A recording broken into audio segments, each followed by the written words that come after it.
And so I thought what I'd ask each of the speakers to begin with, and you'll have to keep it short, but under the expectation you each learned something while you were here, if you could just share a highlight real quick. And I'll kick off with a highlight for me, and that was J.W.'s presentation the other day, in particular when he said something to the effect, the higher the personal meaning of what I'm exposed to, the higher the meaning it is personally to me, the greater the memory I have of that experience, of that gain of knowledge. Personal meaning attracts knowledge. That was, for me, a pretty powerful thing. I'll go through the panel. Anybody can pop up. It's just like popcorn. One of the colonels is going to go first, but we'll try and get all 9 of it. Anybody want to start off? We haven't learned anything. Admit it. Come back for remedial. Well, I'll pop. Yeah, I think these are. I'll pop first. Yeah, one of the big things that hit me this morning was Ron's talk about prediction, and having read. You have to speak up a little bit. Yeah, having read about Deming's theory and then prediction, et cetera, but it was just really nice to hear that just crystallized so simply and so clear about how we need to start thinking about theory and prediction to cope with this massive world of change. I was amazed at how many Demingites there are in this world. I'm kind of new to this first time at the conference, so until David introduced us to it, did not realize that there was such a movement afoot, and rightfully so. The Deming principles are simply timeless, and I'm just was pleased to see such a fervent commitment to those timeless principles. Ron. I learned something about Cedar Crest Academy, my wife's school. Up to now, I've just been a janitor. And I think it matches a lot of the education talk. She's been doing it for 28 years. But a lot of what I heard on the education track, she's doing it.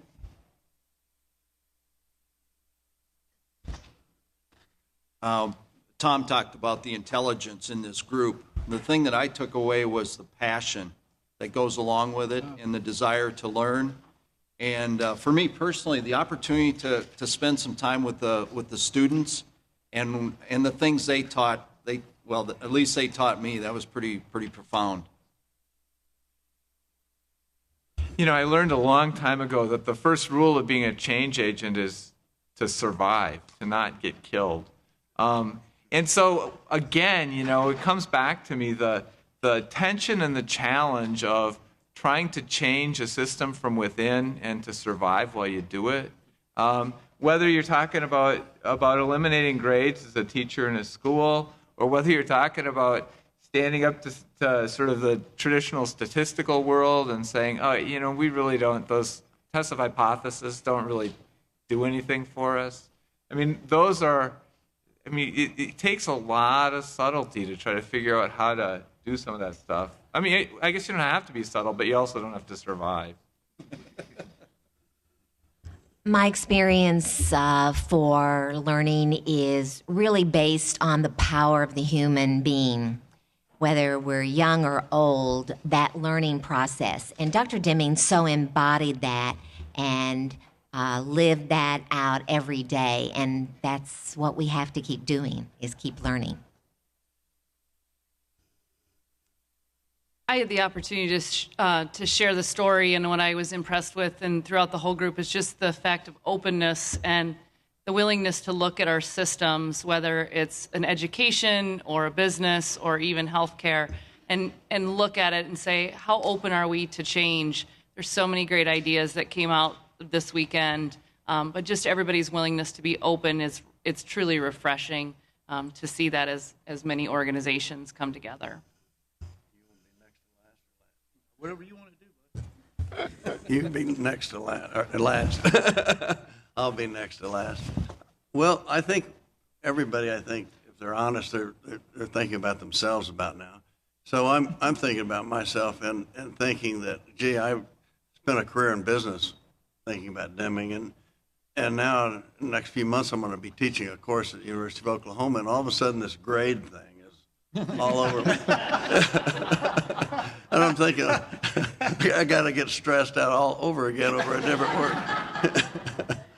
So that's probably where my head's at right now, and I think it's an interesting parallel, and I'll just leave it at that. Well, I think I'm kind of blown away by this depth of profound knowledge. I mean, what I'm perceiving is that there's so much knowledge here that could really transform what we're doing in the world. I mean, looking at the financial crisis, the health crisis, the education crisis, and I used to work on Madison Avenue and these histories I've had of developing stuff.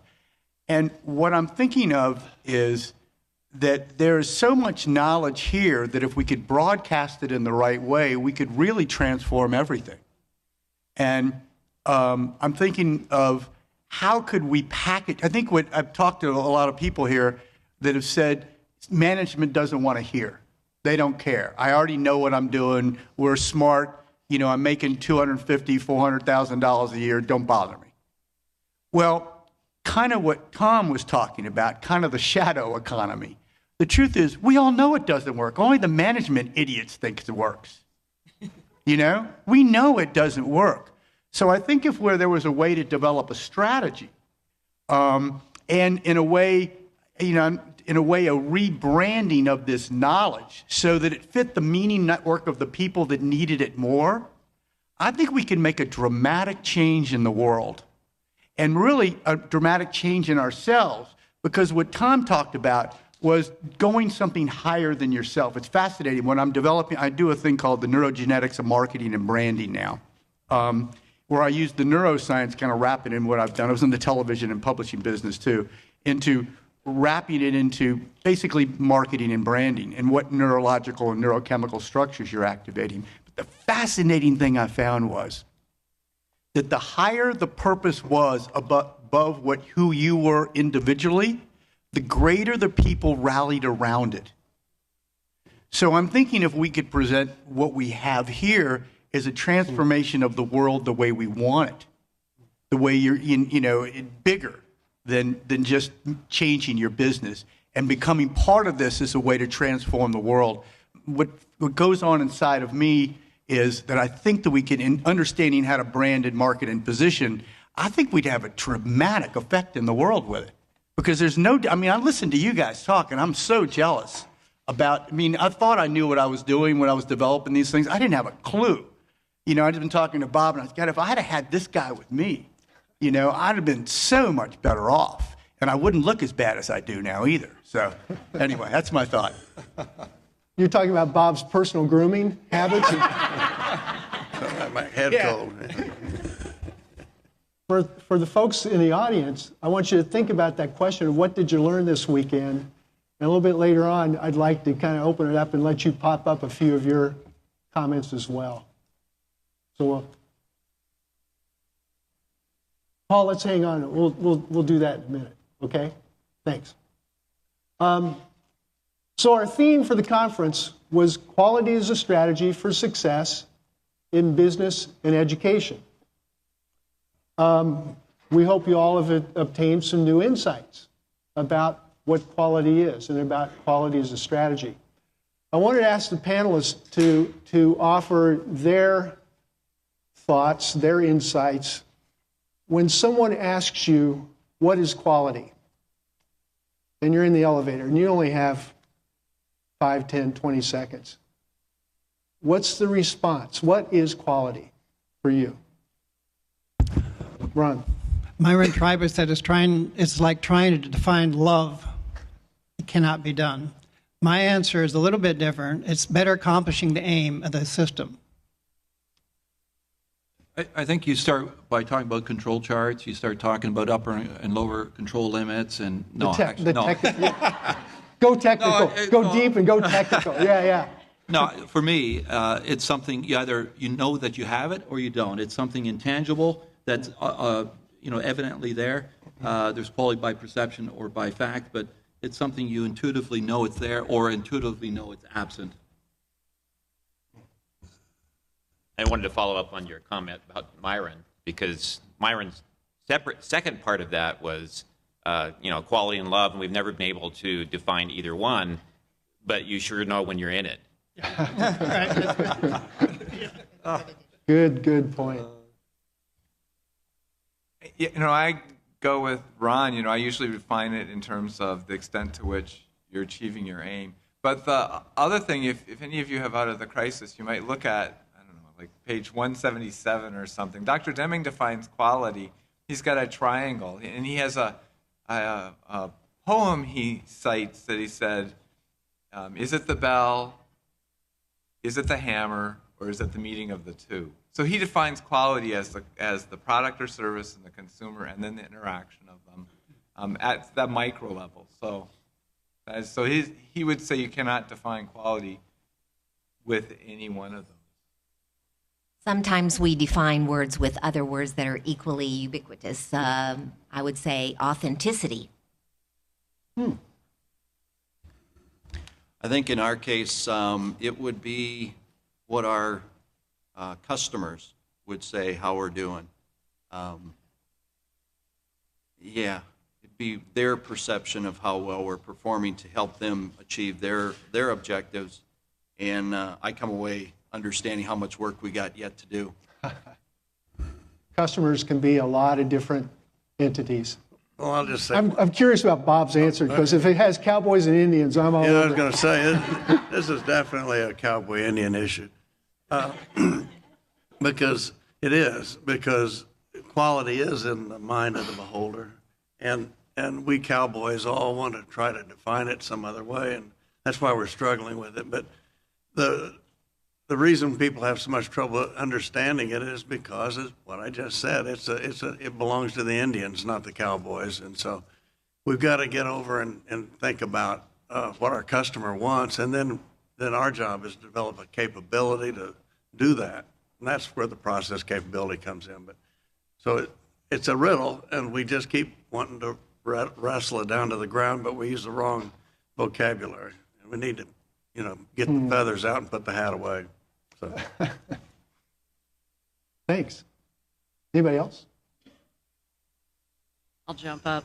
I'm going to start with I'm going to end with where we started, and I'm going to be one of the things that I talked about with my learning is from the statisticians that are sitting here at the table with me. I'm no statistician, but I did learn one thing. When it comes to quality, it depends.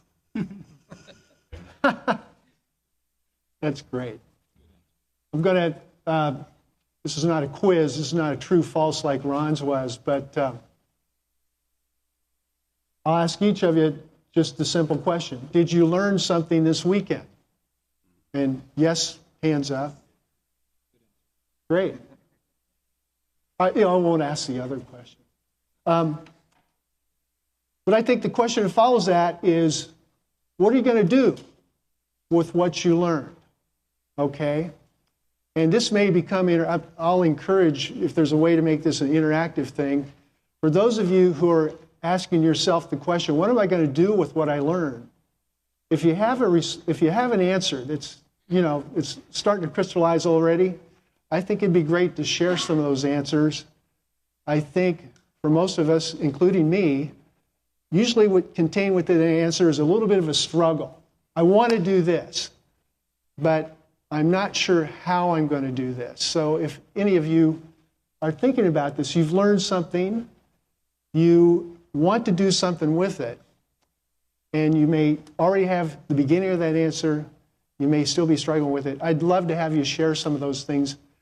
It may apply to the panel as well.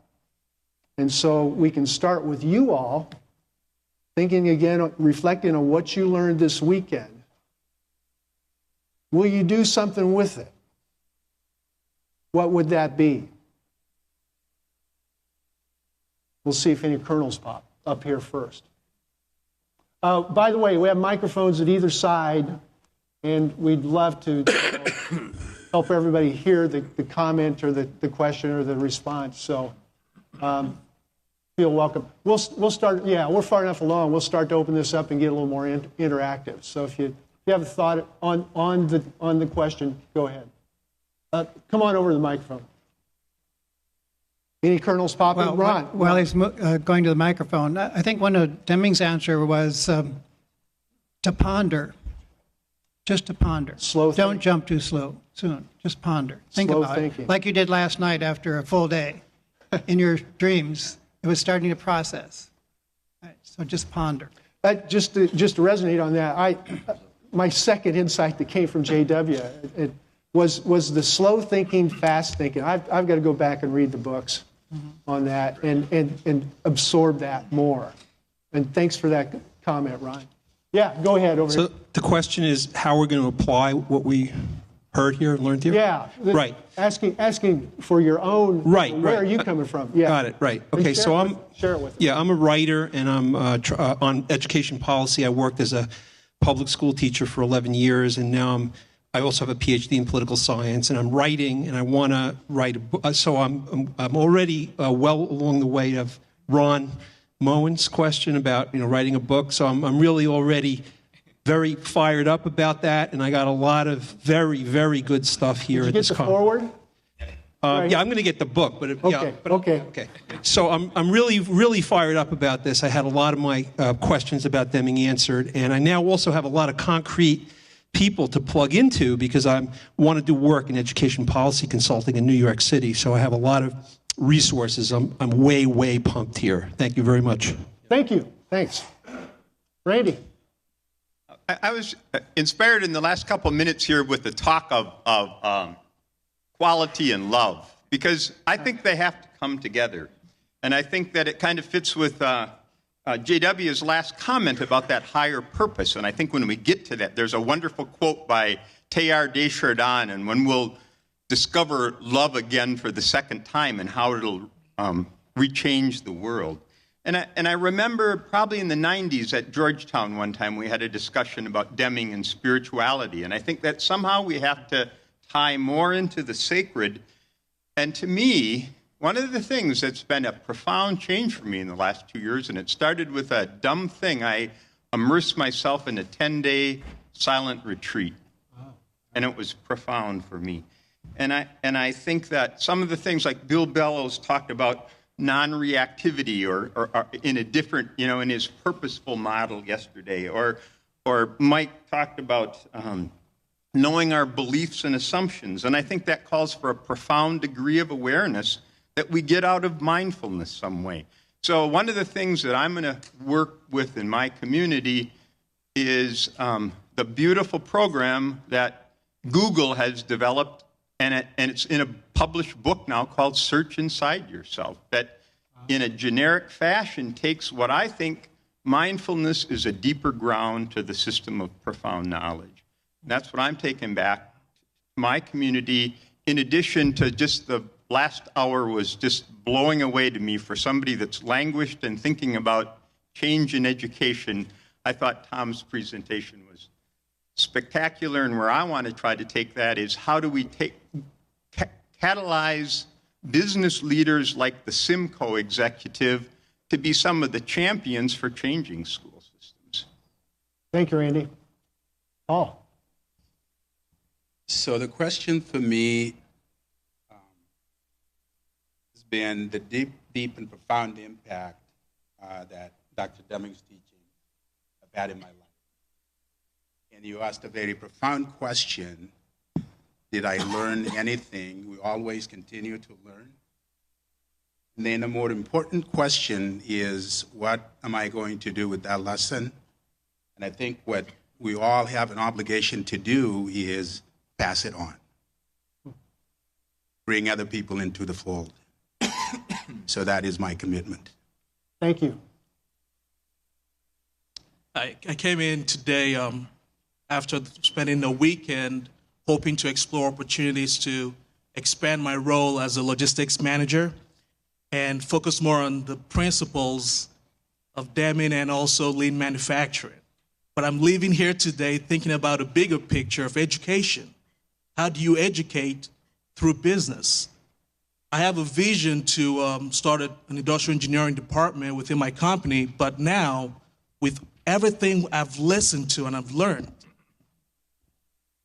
I feel I have a family to tap into. And to me, that's how I want to start my process, is by growing more in knowledge and to hopefully keep in touch with everyone that has presented so that we can somehow gradually spread the word through business. Thank you. When he made his reference to education, the first time you mentioned education, I saw the middle of the table just glow. Jason, over here. Hi.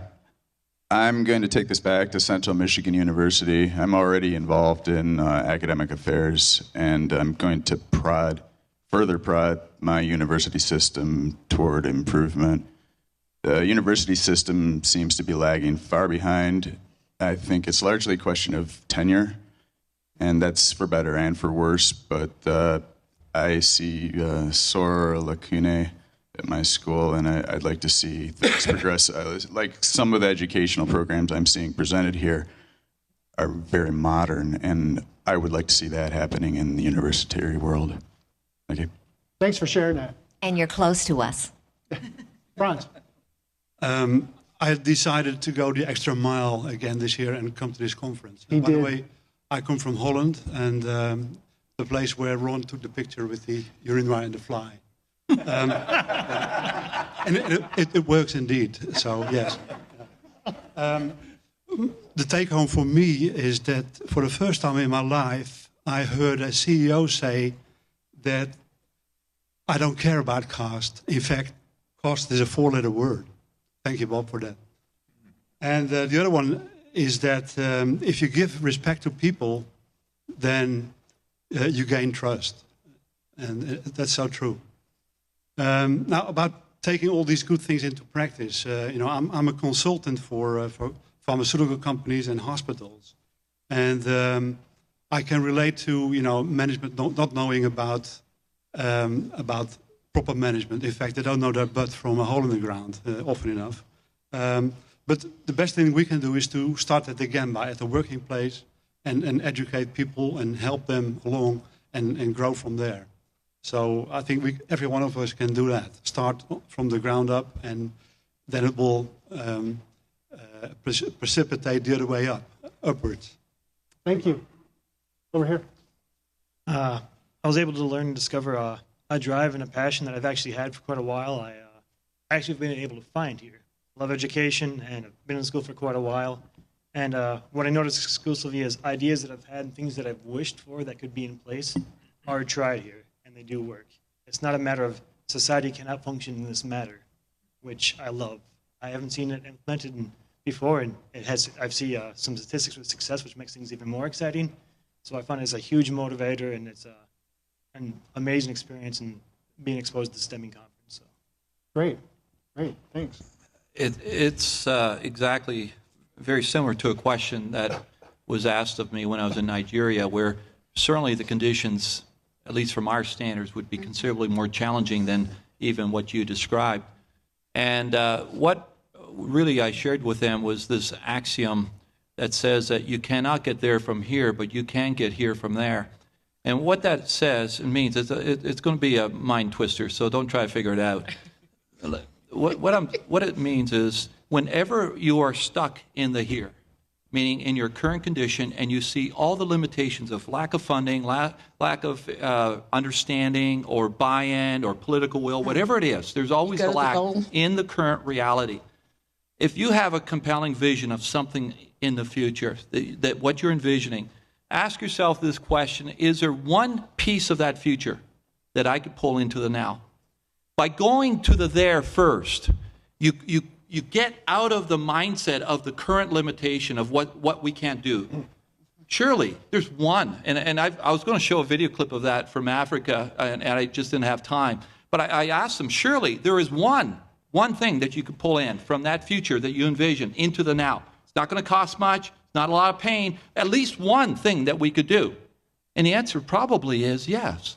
And if you keep your eyes solely on the current limitations of the now, it is paralyzing. But I would say get your, you can't ignore it.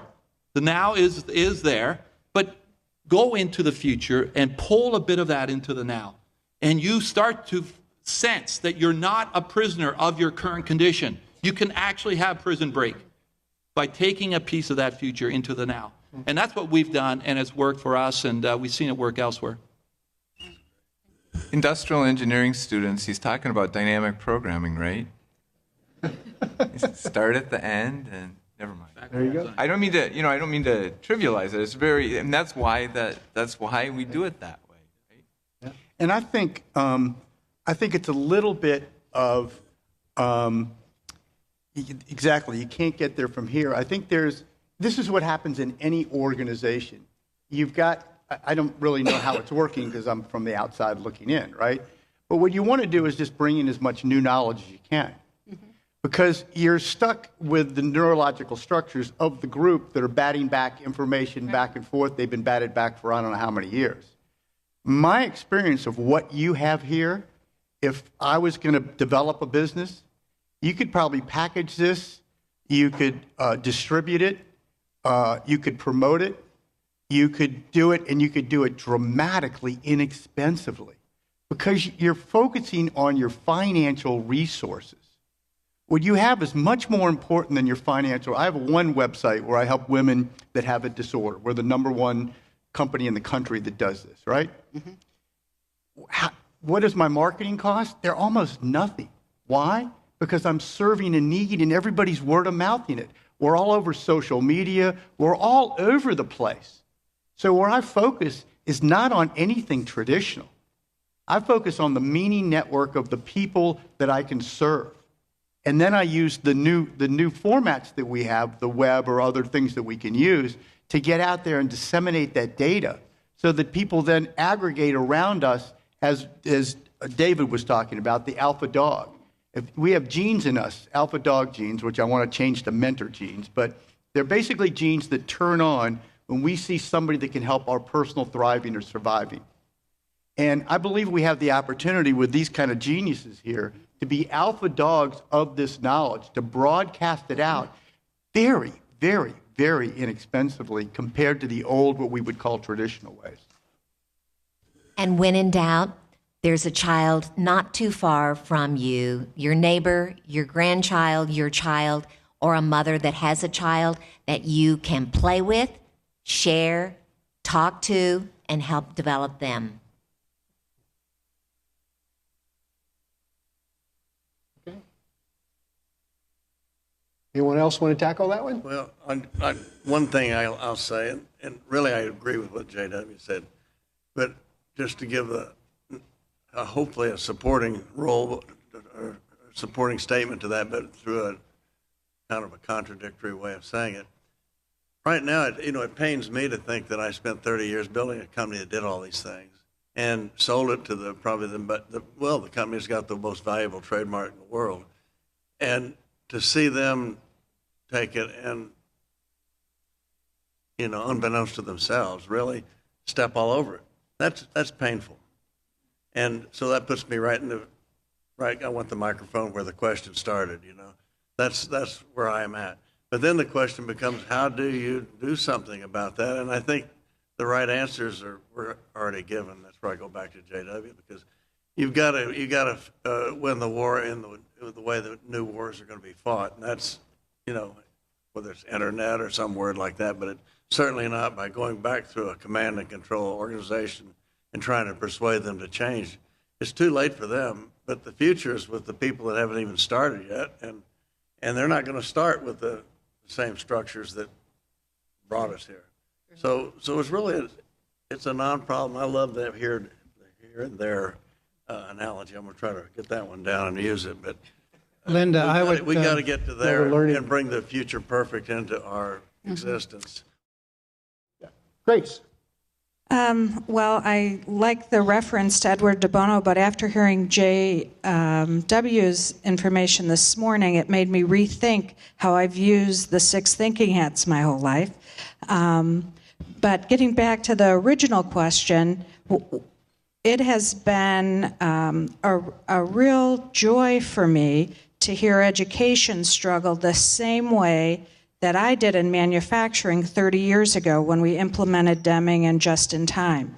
And exactly the same things that we had to fight with people coming in and saying, well, no, we're doing this, don't do that.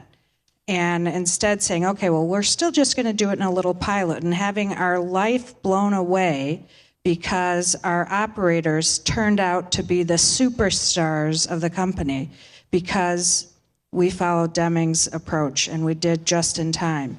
And so all those resistance on why we couldn't, and hearing education saying that, says we just have more work to do. So I live in Ames, and I've met a couple of professors, so I'm inviting them over for dinner, and we're going to talk about manufacturing and education if they will, and I've met some students, and I'm going to invite them. And then I have the honor of being the Vice President of Human Capital in my company. And so I'm going to look at all of our operators and all the company as being students, and what I learned from education today, taking that back to really improve our process improvement and joy that we have within the company. Thanks. So from a student's perspective, we're going top down. How do we go bottom up? Because right now it's something that educators feel like they need to improve. Well, students know the system's broken. We take those tests, and then 2 days later, we don't care anymore. We know we're not learning it. So how do you empower and how do you challenge the students to use that innovation that you want them to learn to create a new system, to innovate in this new world, so that we're using all our resources and not just wasting any talent we may have? Dude, it starts with you. It's not our problem.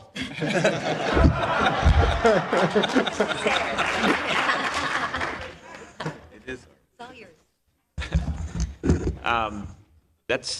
That's what we went about setting out to teach students, that you can change your world. And how does that come about?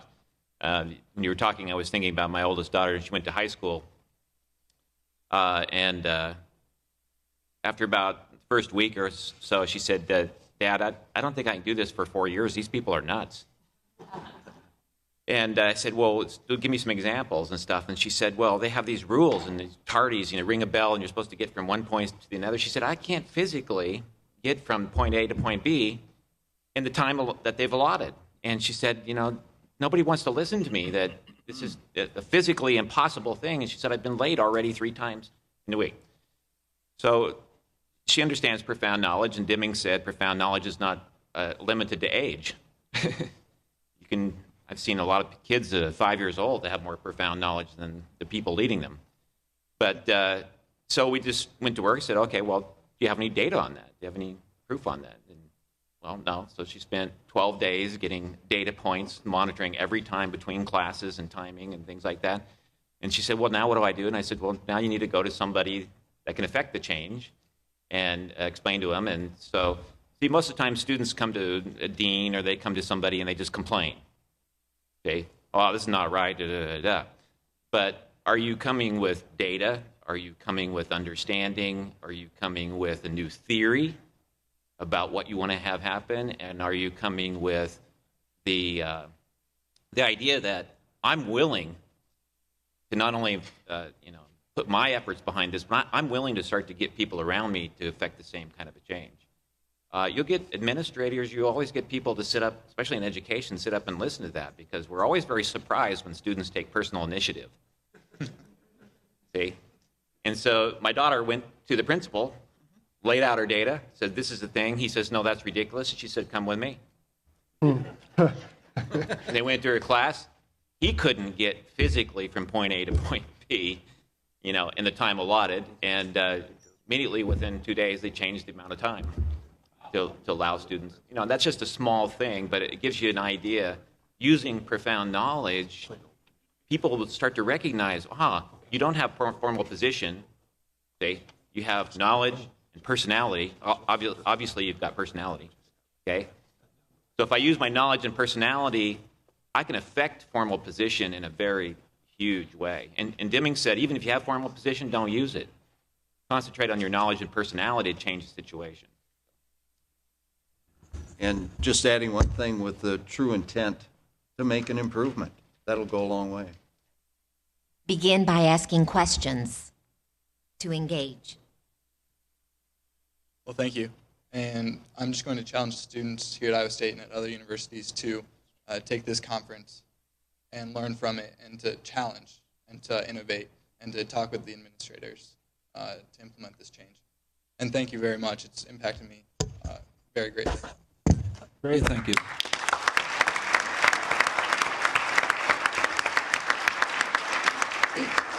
Christopher. Let me just add one comment to that last point there, that much more is possible than most people think. And don't be limited by what you think is possible. There's way more that you can do than you are probably even thinking of. Peter Senge talked about the sense of powerlessness and hopelessness that keep us back and tied up. And if we can break that and come up with a different sense of what that future could look like, but in a generalized sense, much more is possible than what you even think is. Over here, Christopher. Thank you. Thank you. Thank you all. Excuse me. I'm excited, very excited. This has been a great conference. I've learned a lot. I have so many ideas. I'm going to implement a number of them. I really have too many ideas to take back and to work on.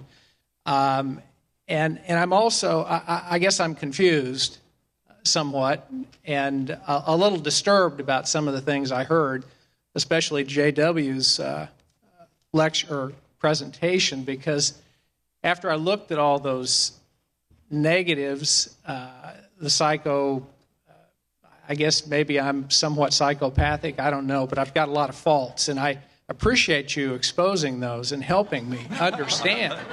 Let's go right into therapy. But I will say, and I'll finish, I'll try to make it brief.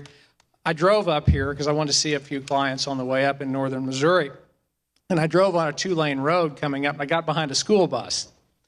And so it was about 4 o'clock in the afternoon, and I couldn't pass it, but I noticed these group of kids walking down the highway. And they were all wearing, they're walking, and there's a school bus. They were on the other side of the road. And about 6 or 8 of them, straw hats, and one kid waved to the school bus, and I guess they were Amish kids. And I just happened to notice that they were all barefoot, and they were laughing and smiling, and it looked like they were having a good time. And so I'm progressive, I'm interested in change, but what do you do? Those people are happy, they're satisfied, they're content, they have passion for what they do, I think. We write them off, and you don't have to answer it, but it's, so I'm asking myself, what's the value of change? I'm interested in systems, efficiency, and progression, but to me, that as I was driving up, I thought about that. I'm going to think about it as I go back, because, and I also didn't hear anything about art and music or anything like that, but I'm sure you're all thinking about that. Anyway, those are comments. Thank you all very much, everybody. Met some great people. I've learned so much, and I've really enjoyed it. Thank you. There was a nugget in there, the question of what's the value of change? Anyone want to tackle that?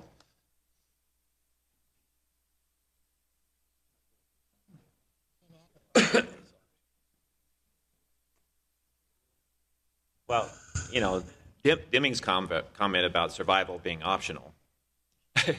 Nobody has to change. You don't have to change the education system. You don't have to change anything. But I played a videotape of him talking about Myron Tribus asked him, "Are we going to catch up to the Japanese?" He said, "Catch up? You think the Japanese are standing still?" It's sort of a ridiculous concept, but we have to think about change for the sake of change just passes the time. Right. That's Joel Barker's right theme. But change with vision of where you're going aligns purpose, people, process, and to me that's the heart about Deming, about creating something that's better for society, that's better for the people that you work with, to create joy in learning. And he's the one that I first heard the phrase yearning for learning, and that everybody has a right to that. Okay? And that's a powerful, powerful thing.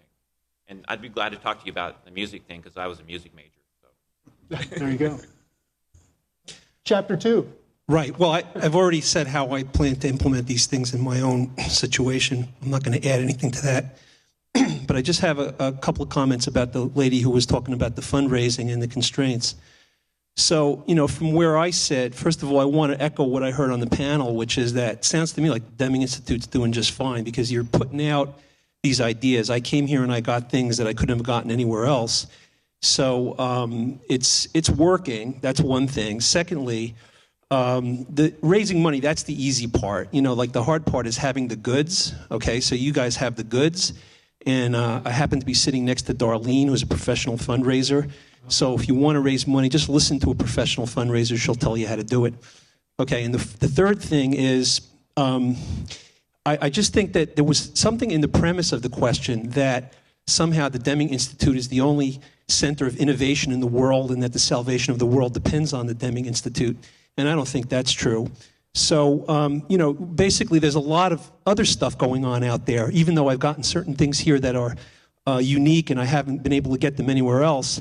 I also think there's a lot of very similar things going on. Stephen Covey, for example, with the Mondragon Cooperative Corporation or the CPM math curriculum. Or, I've seen a lot of things that are really working very much in synergy with the kinds of things I've heard here. And so I just see a world of possibilities. Thanks. Thanks. Hello. First of all, I want to, I'm a student in our university, and our state university, and I want to thank you, all of you, for hosting this wonderful opportunity for our students. So I got a question about the management and the engineering. So we all know that industrial engineering is a new coming major, which is kind of designed for, to prepare an engineering student to become a manager. So my question is that, do you think this method is better, to train an engineer to become a manager? Is that better for, to directly letting like a business major student to become a manager? Thank you. So I think the question was. Yes. So there's a like a common situation when an engineer, practicing in engineering field for a couple of years, and he or she become a manager later. Into management. Yes, and it seems that industrial engineering major is kind of like a preparation for this kind of situation. Right. And there also for the business major student, they might directly become managers. So kind of looking for some thoughts about a comparison between a foundation of engineering, a foundation of business, with eventual career in the management. Right. Yeah. I mean, do you think that this IE, style will replace the traditional business school? I would say your engineering background really helps you in 3 of the 4 parts of profound knowledge, certainly systems, theory of knowledge, and the variation. What it's lacking in is a little bit more on the psychology. So a personal improvement would be to really try to learn more and more about psychology. There are many theories out there in psychology, but just study and absorb and learn. To be a manager of people, I think you really need to understand people better. So I think that's what's missing. That was missing in my background in mathematics. I've been studying it for a long time. But really learning more about people. So study psychology. But also, there's another, we do have some technical electives in engineering programs. So, if some student could choose that. And also, I believe in East Coast, there are many of liberal art college, which, train their student for like 3 years and then encourage the student to go to engineering university to pursue, later. So what do you think of that? Well, I thought I heard the word M.B.A. Did I hear that? No, not M.B.A. I mean, liberal art college. Okay. Liberal arts. That's perfect. That's a form of profound knowledge right there, liberal arts. I'll give you another Deming quote. M.B.A. programs, I would not take that. They said Deming would say they teach what's popular, not what's right. And I think that's something for all higher education. Don't teach what's popular, teach what's right. Thanks. Thank you. The other thing I'd add to that is just to think about, don't wait. See, if you're even thinking now, I'm going to be an engineer for a while, and then I'm thinking maybe I might like this management thing. Well, don't wait. Now's the time to study, to understand, to think about that. We were talking, I was thinking the story, one of the football coaches, I think it was Jim Harbaugh or somebody. Harbaugh, 49ers. No, it was his brother at the Ravens. Yeah, the other one. The other brother. Harbaugh, yeah. Sort of like you and Andy, so the other brother. Anyway, he was an assistant coach for years and years and years, and he'd been passed over several times, and somebody asked him about that, how did that feel, and he said, it never bothered me. And he has a book about this thick of all the terrible things he's experienced in the last 16 years that he never wants to do when he becomes the manager, the coach. And if you think about that, your bad experience is just as good as your good experience, sometimes even better, where you're saying, boy, when I become that manager, I'm going to document these are the things I'm not going to be doing. Okay, last question, then we'll wrap up. Can I jump? Can I Oh, just jump? sorry, Sarah. Sorry. That's all right. We mentor students quite a bit at the work that I do, and I tell students that it's the degree builds the resume, the relationship builds the career. So it's about getting beyond what your resume says and what your degree says, because there's a lot of individuals who are great leaders that probably have wild and crazy degrees, and it's the relationships that they build along the way. Thanks. Okay. I'm just going to close with a comment because I think pizza is waiting out there. Okay, thanks. And maybe a suitable one because it'll come full circle back to definition of quality. I didn't hear any of the panelists mention what I think Taguchi's definition is, which is a minimum of loss to society. Yeah. The more I reflect on that definition, the more wisdom I see in it. It's deep. And one of you, I'm not sure which one, had the image of a nail in a parking lot. Was it you, Bob? Maybe. Or it might have been... Bill Bellows. It was Bill, yeah, okay. And if you don't pick that up, you're causing harm to society. Just a lot of wisdom in Taguchi's definition, I think. So I'd close with that. Thanks. Okay, so I don't want to hold up the pizza, but since the question was posed about industrial engineering, and I'm not sure that it's fair to ask a panel that does not have an industrial engineer on it, I'll make a few comments, but then I also want to do some thanks too, okay? So it is unfortunate, actually, that I would love to see in the future, like, how do we make this all stronger and continue? I think it's all about collaboration. And so if in the future, if we could, draw more people, even from the university, to be even part of the panel and the presenters. So industrial engineers, it was interesting to see that film about mass customization, because industrial engineers are all about those optimization problems probably were written by an industrial engineer who specializes in operations research. Some of us actually focus on design and the integration between the product and the manufacturing process and sales and distribution. It's product families and platforms. Some of us dabble enough in statistics to be dangerous, right, and do modeling and have lots of background. So industrial engineers focus on people, processes, and systems. And part of the unfortunate thing is that we suffer in identity because those things are applicable to pretty much every application domain, just like the teachings of Deming. And so that's part of why it is so important that we continue to educate others. So I don't know if at lunch there's going to be an opportunity, but I want to thank everyone. We are honored to have hosted the Deming Institute Conference. And I don't know where they are in the room now. Where did Dick Steele go? Or where is Dave Sly? Where is Dave Sly? They're both out there. So perhaps at lunch, I don't know. I want to thank you and them and all of you who have participated. Thank you, Janice. So.